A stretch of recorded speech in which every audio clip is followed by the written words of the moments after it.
আসসালামু আলাইকুম দর্শক, কেমন আছেন সবাই? আশা করি আল্লাহর রহমতে সবাই ভালো আছেন। আলহামদুলিল্লাহ আমিও ভালো আছি। আবারও চলে আসলাম আরেকটা নতুন রেসিপি নিয়ে। আজকে আমি করে দেখাবো লাউ চিংড়ি। লাউ দিয়ে চিংড়ি মাছ কিন্তু খুবই মজা লাগে। দেখতেই পাচ্ছেন কতটা সুন্দর হয়েছে। দেখতে যেমন সুন্দর হয়েছে, খেতেও কিন্তু অসাধারণ। চলুন তাহলে শুরু করি রান্নাটা।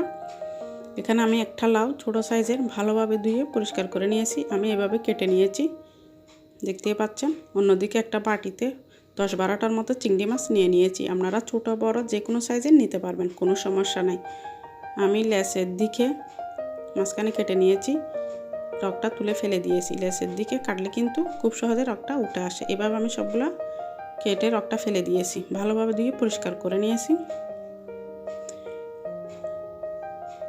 মেজারমেন্ট কাপে 1 কাপ পেঁয়াজ কুচি, একটা টমেটো, 4-5টা কাঁচামরিচ, 1 চা চামচের একটু বেশি আদা রসুন বাটা, আর নিয়ে নিয়েছি 2 কোয়া রসুন তেতলা করে, আর নিয়ে নিয়েছি 2 চা চামচ মরিচ গুঁড়া, 1 চা চামচ হলুদ গুঁড়া, 1/2 চা চামচ জিরা গুঁড়া। এখন চুলায় একটা হাঁড়ি বসিয়ে দিব। হাঁড়িটা গরম হলে এর মধ্যে দিয়ে দিব 1/2 কাপ তেল।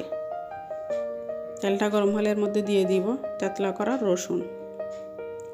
নেড়ে চেড়ে ভেজে নেব একটা কালার আসা পর্যন্ত। তো আমার কালার চলে এসেছে। এ পর্যায়ে দিয়ে দিব পেঁয়াজ। নেড়ে চেড়ে নেব পেঁয়াজের কাঁচা গন্ধটা চলে যাওয়া পর্যন্ত। এখন দিয়ে দিব আদা রসুন বাটা।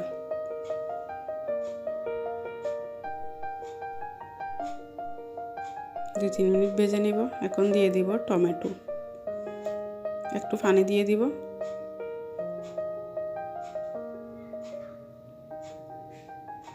নেড়ে চেড়ে নেব টমেটোটা সেদ্ধ হওয়া পর্যন্ত।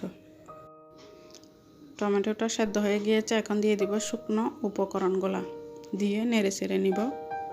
একটু পানি দিয়ে দিব যেন মশলাটা পুড়ে না যায়। মশলাটা পুড়ে গেলে কিন্তু খেতে ভালো লাগে না।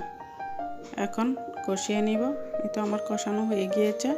মশলার তেলটা কিন্তু আলাদা হয়ে গিয়েছে, এর মানে কষানো হয়ে গিয়েছে। এখন দিয়ে দিব ধুয়ে রাখা চিংড়ি মাছ, দিয়ে আবারও ভালোভাবে কষিয়ে নিব। আমি একটু ঢেকে দিব যেন তাড়াতাড়ি সেদ্ধ হয়। দেখতেই পাচ্ছেন আমার চিংড়িটা কিন্তু সেদ্ধ হয়ে গিয়েছে। এখন দিয়ে দিব স্বাদ অনুযায়ী লবণ।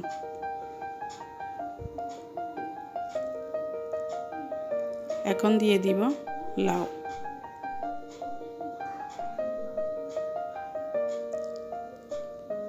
নেড়ে চেড়ে ভালোভাবে মিশিয়ে নেব। এখানে কিন্তু আমি কোনো এক্সট্রা পানি দিই নাই। লাউ থেকে পানি বের হবে, সে পানি দিয়ে লাউটা সেদ্ধ হবে। এখন ডেকে দিব, চাল করে নিব। তো আবারও ঢাকনা খুলে আমি নেড়ে চেড়ে দিলাম।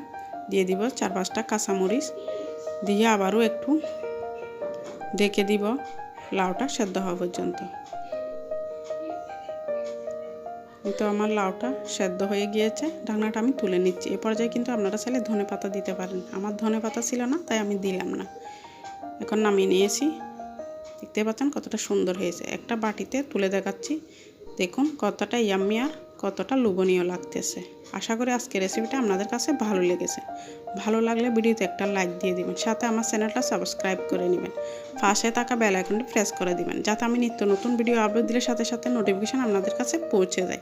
চাইলে ফ্যামিলি অ্যান্ড ফ্রেন্ডের সাথে শেয়ারও করে দিতে পারেন। ভালো থাকবেন, সুস্থ থাকবেন। আল্লাহ হাফেজ। আসসালামু আলাইকুম।